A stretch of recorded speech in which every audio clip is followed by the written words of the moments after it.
नमस्कार, मैं रुचि, आपका स्वागत है जनसंदेश टाइम्स में। गुजरात में साल के अंत में होने वाले विधानसभा चुनाव को लेकर राजनीतिक हलचल बढ़ गई है। बता दें कि गुजरात में पहली बार सभी सीटों पर विधानसभा चुनाव लड़ने जा रही आम आदमी पार्टी जोर शोर से तैयारियों में जुटी हुई है। दिल्ली के सीएम और आप संयोजक अरविंद केजरीवाल गुजरात के ताबड़तोड़ दौरे कर रहे हैं। इसी कड़ी में गुजरात के 2 दिवसीय दौरे पर पहुंचे दिल्ली के सीएम केजरीवाल ने एक ऐसा बयान दिया जिससे गुजरात की सियासत गर्मा सकती है।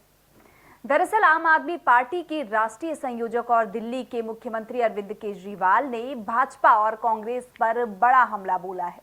जी हां, आपको बता दें कि गुजरात विधानसभा चुनाव की तैयारियों के बीच सीएम केजरीवाल ने कहा, गुजरात कांग्रेस जल्द ही गुजरात भाजपा में विलय कर लेगी। इस दौरान मीडिया से बात करते हुए केजरीवाल ने कहा, गुजरात कांग्रेस का गुजरात भाजपा में विलय होने जा रहा है। बीजेपी कांग्रेस का इलू इलू खत्म होने वाला है।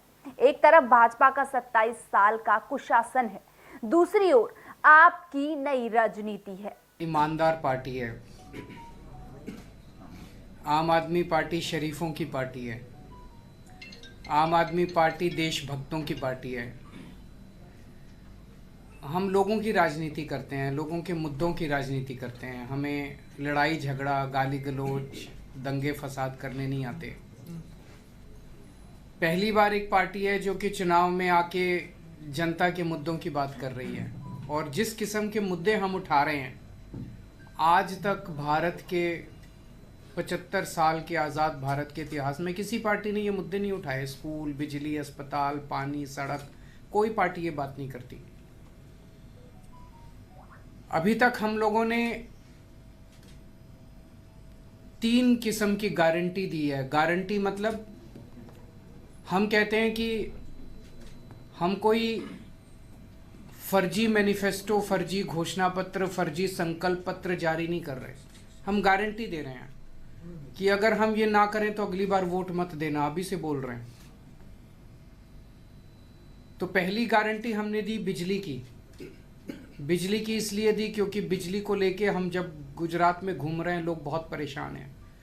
बिजली के बिल बहुत ज़्यादा आ रहे हैं। लोग कह रहे हैं कि अपने बच्चों को पालें कि बिजली के बिल भरें। दिल्ली में हमने बिजली फ्री कर दी। पंजाब में अभी 2 दिन पहले, पिछले हफ्ते 25 लाख परिवारों के पंजाब में जीरो बिजली के बिल आए हैं। जीरो मतलब जीरो, कुछ नहीं आया उसमें। और अगले 1 सितंबर तक 26 लाख और परिवारों के पंजाब में जीरो बिल आएंगे। मतलब 51 लाख परिवारों के पंजाब में जीरो बिल आएंगे। दिल्ली में पिछले कई साल से जीरो बिल आ रहे हैं। तो गुजरात में हमारी सरकार बनेगी तो गुजरात के लोगों के भी जीरो बिजली के बिल आया करेंगे। उसके लिए 300 यूनिट तक बिजली फ्री करेंगे। दूसरी गारंटी थी 24 घंटे बिजली देंगे। और तीसरी गारंटी थी कि 31 दिसंबर 2021 तक के आपके जो पुराने बिल हैं, वो पुराने बिल हम माफ़ करेंगे।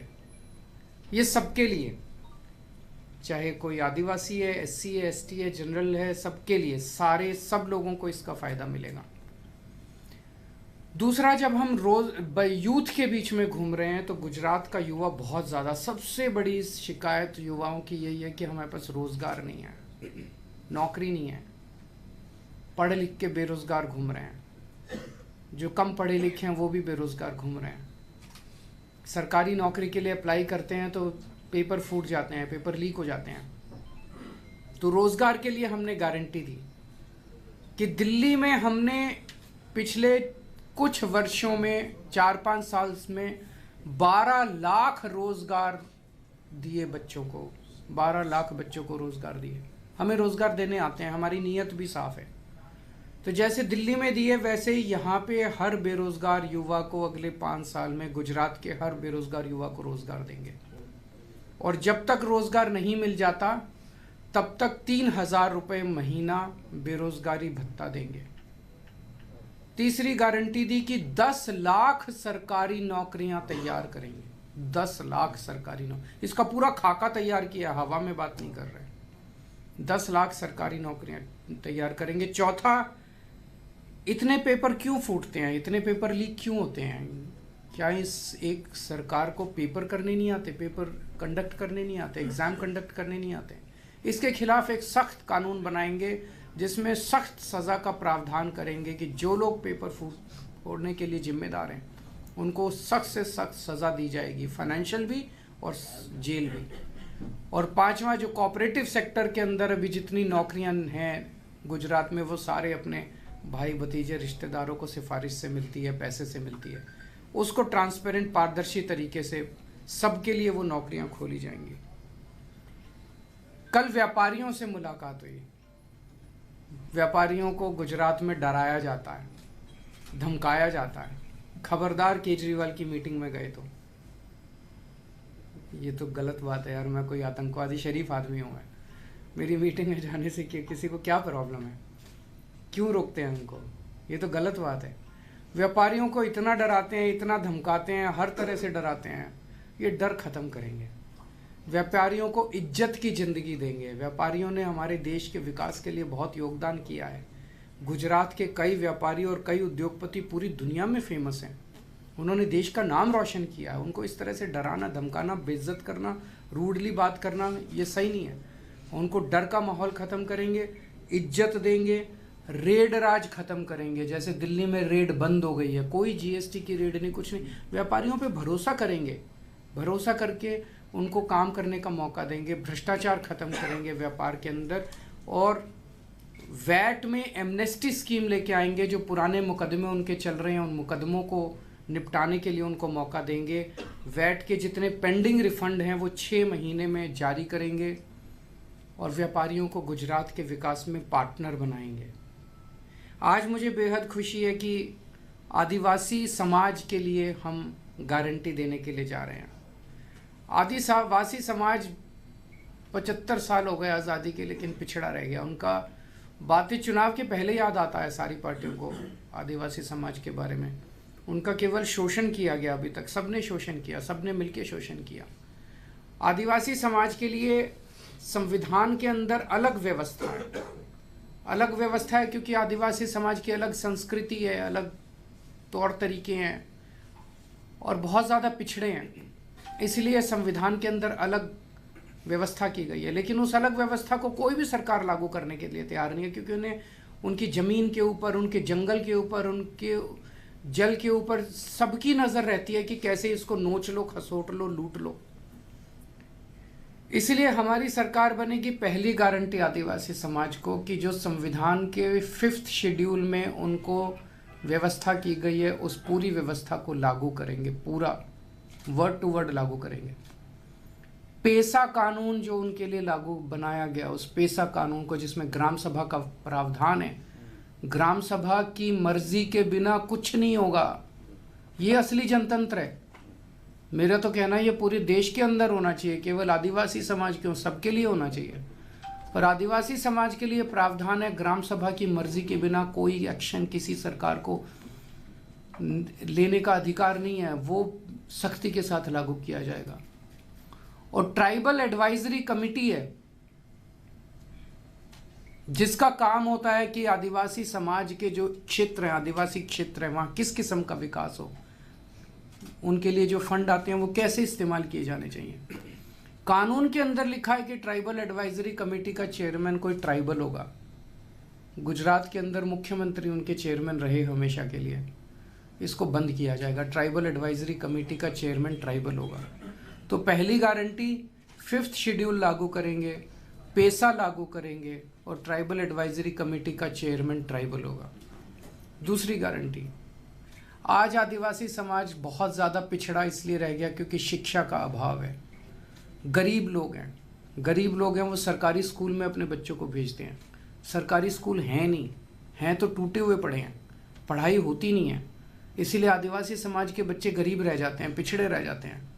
दिल्ली के अंदर हमने शिक्षा को शानदार बना के दिखाया।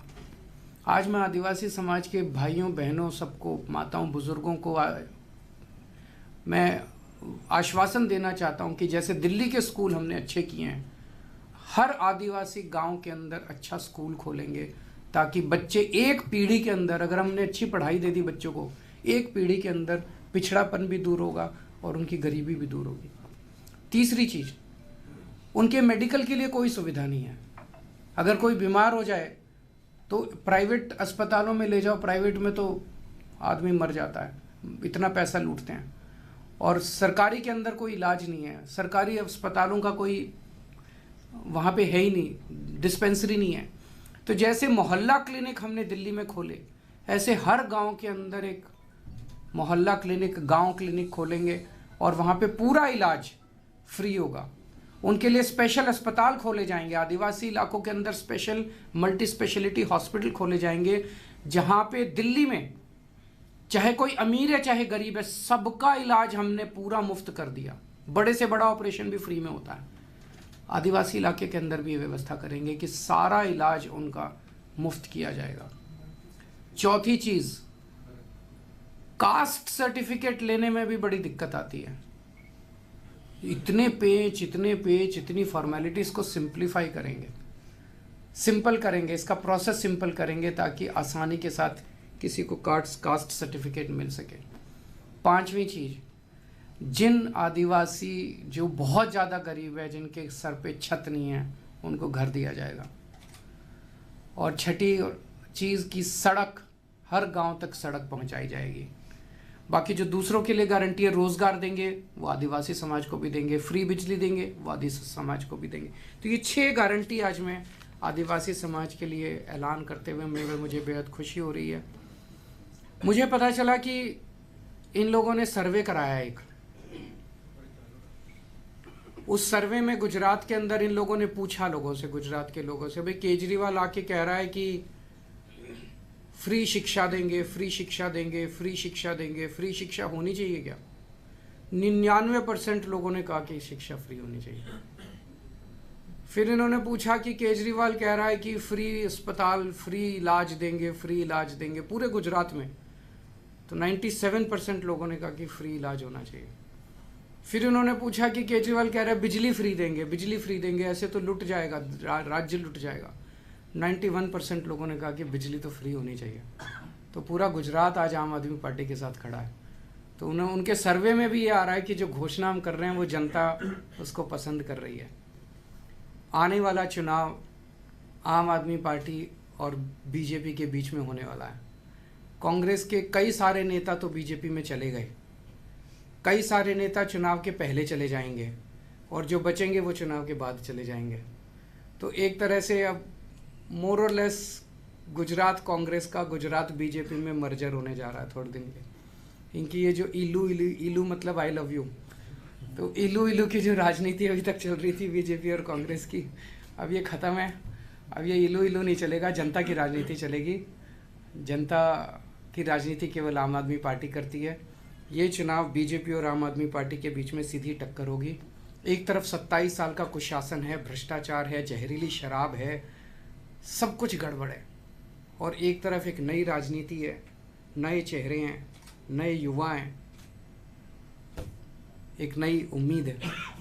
अगर आपके कोई प्रश्न है तो। सर, गुजरात में कोई तीसरा मोर्चा एग्जिस्ट ही नहीं हुआ है, कितनी उम्मीद चल रही है जिस तरह से आपको लोगों का प्रतिसाद मिल रहा है? लोगों को बहुत उम्मीद है, लोग बहुत खुश हैं। लोग कह रहे हैं कि पहले ये दोनों रल मिल के करते थे सब कुछ, वो बंद हो गया अब, इसीलिए ये लोग घबराए हुए हैं, इसीलिए ये लोग तंग कर रहे हैं, हमें दिल्ली में तंग कर रहे हैं, क्योंकि ये गुजरात में परेशान है तो हमें दिल्ली में तंग करते हैं। सर, जिस तरह से लव जिहाद के बाद अब लैंड जिहाद सामने आए, गुजरात के महसूल मंत्री ने कल मातर जो है वहाँ पर जो किसान मेरे को वोट देना, मैं आपको यकीन दिला रहा हूँ आपके बच्चों का भविष्य बना दूंगा मैं, और इनको वोट दोगे तो ये जहरीली शराब पिलाएंगे आपको बच्चों को। निर्णय आपको करना, मेरे को इनसे लड़ना झगड़ना नहीं है, मेरे को इनसे गाली गलौच नहीं करनी, मेरे को आती नहीं गाली देनी। सर, आपका मुख्य प्रधान कौन होगा गुजरात में यदि आम आदमी पार्टी जीतती है तो? आप होंगे। सर, गुजरात में हर गुजराती सीएम बनेगा, हर गुजराती सी एक अलग किस्म की, हम एक अलग उम्मीद लेके आए हैं, नई उम्मीद लेके आए हैं, नई राजनीति लेके आए हैं। देश के अंदर पहली पार्टी है जो ईमानदारी की बात करती है। मैं आपसे पूछता हूँ, कोई पार्टी कह सकती है कि हम ईमानदार हैं? कोई कह सकती है? किसी में हिम्मत ही नहीं है। कोई पार्टी कह सकती है कि हमें वोट दो, हम आपके बच्चों के लिए स्कूल बना देंगे? कह ही नहीं सकते। इतने साल हो गए इनको राज करते करते, अभी तक स्कूल नहीं बनाए। क्यों नहीं बनाए? अगर हम 5 साल के अंदर स्कूल बना सकते हैं, ये नहीं बना सकते थे? बना सकते थे, बनाना नहीं चाहते, नीयत खराब है। सर रेवड़ी कल्चर पर आपकी आलोचना हो रही है, लेकिन रेवड़ियां तो अब गुजरात में भी बंटनी शुरू हो गई है। अच्छा, मैं आपसे खाने का पूछता तेल हूँ। सस्ता हो रहा है और मैं आपसे पूछता हूँ, जी मान लीजिए आप बैंक से लोन लेते हैं, आप टाइम पे लोन वापस नहीं करते, तो बैंक क्या करता है? आपकी जमीन की कुर्की करने आता है। फिर आप किसी के पास जाते हैं, मंत्री, मुख्यमंत्री, बचा लो, कोई बचाता है आपको? नहीं बचाता। इन्होंने अपने दोस्तों के 10 लाख करोड़ रुपए माफ कर दिए। 10 लाख करोड़ रुपए किस लिए माफ किए? 10 लाख करोड़ रुपए माफ कर दिए अपने दोस्तों के। अब पैसे कम पड़ गए, अब इनको और माफ करने हैं, तो कह रहे हैं फ्री शिक्षा नहीं होने देंगे, फ्री अस्पताल नहीं होने चाहिए, घाटा होता है सरकार को, बच्चों को फ्री शिक्षा मत दो, फ्री अस्पताल नहीं बनने चाहिए। मैं देश के लोगों से पूछना चाहता हूं कि आपको बच्चों को फ्री शिक्षा देना सही है कि दोस्तों के लोन माफ करना सही है? जिन जिन लोगों के लोन माफ किए गए, एक जांच होनी चाहिए कि उन्होंने इनकी पार्टी को कितना चंदा दिया। फ्री में लोन माफ किए कि कुछ हुआ था? सर अब इस पर भी सुप्रीम कोर्ट द्वारा लगाम कसने की बात हो रही है। देखते हैं सुप्रीम कोर्ट क्या कहता है। मुझे सुप्रीम कोर्ट पे भरोसा है। सर वड़ा प्रधान ने हर घर तिरंगा के हिसाब से एक 13, 14, 15 के दिन एक पहल उठाई है, उसको किस तरीके से देख होना चाहिए। 75 साल हो गए आजादी का, जश्न मनाना चाहिए। लोगों के 75 पास साल घर नहीं है, तिरंगा तो है। ये दुख है, 75 साल की आजादी के बाद आज भी हमारे लोगों के पास सर, आप स्कूल लोग नहीं देश है, के अस्पताल प्रधानमंत्री नहीं नरेंद्र है। मोदी की आलोचना तो करते हैं, लेकिन कांग्रेस पार्टी और आम आदमी पार्टी मेरी- कहीं ना मैं- कहीं पर चिन्हों पर चल रही है। मैं किसी की चाहे आलोचना तिरंगा अभियान हो चाहे और चाहे मैं किसी की आलोचना नहीं करता। मेरे को किसी की क्यों आलोचना करते हैं? मेरी किसी पार्टी से मेरा कोई विरोध नहीं है, किसी नेता से मेरा विरोध नहीं है। मैं जनता के लिए काम करता हूँ। मैं कहता हूँ मैं बच्चों के लिए स्कूल बनाऊंगा, इस पे कोई आपत्ति किसी को हो सकती है? वो लोग भी बनाएं। मैंने तो ओपन ऑफर दिया था कि दिल्ली में मैंने करके दिखा दिया। कोई भी सीखना चाहता है मेरे से, चाहे बीजेपी का मुख्यमंत्री हो, चाहे कांग्रेस का मुख्यमंत्री हो, कोई भी, आप आइए सीखिए। हमारा देश तो एक ही है। अगर हम एक दूसरे से सीखेंगे तभी तो देश तरक्की करेगा। एक दूसरे से लड़ेंगे तो देश तरक्की कैसे करेगा? तिरंगों को लहराने के बाद उनका क्या करना है, इस पर कोई बात नहीं करा है। क्या तिरंगे की आन बान शान कायम रहे? हमेशा के लिए तिरंगा आपके घर पे लहराना चाहिए, हमेशा के लिए। इसके साथ ही केजरीवाल ने आरोप लगाते हुए कहा कि भाजपा ने अपने दोस्तों के 10 लाख करोड़ रुपए के कर्ज माफ कर दिए। उन्होंने कहा कि इसकी जांच होनी चाहिए कि बीजेपी ने ये कदम क्यों उठाया, उन्होंने बीजेपी को कितना पैसा चंदे में दिया। अब केजरीवाल ने तो जमकर आरोप लगाए हैं। इस पर बीजेपी क्या और किस तरह से जवाब देगी, ये देखना बेहद दिलचस्प होगा, क्योंकि जिस तरह से गुजरात में चुनाव होने वाला है, ऐसे में आपकी सरगर्मी काफी देखने को मिल रही है और केजरीवाल लगातार गुजरात के दौरे कर रहे हैं। वहीं बीजेपी भी कोई मौका नहीं छोड़ने वाली है गुजरात में फतेह हासिल करने की। फिलहाल किसकी जीत होगी ये तो जनता तय करेगी, लेकिन इस बीच जो सरगर्मियां देखने को मिल रही हैं, जो इस तरह की वाद विवाद बयान देखने को मिल रहे हैं, ये बेहद दिलचस्प है। अब केजरीवाल के इस बयान पर बीजेपी का क्या रिएक्शन आता है वो देखना बेहद दिलचस्प होगा। फिलहाल अभी के लिए बस इतना ही। ऐसे ही और तमाम अपडेट्स के लिए देखते रहिए जनसंदेश टाइम्स।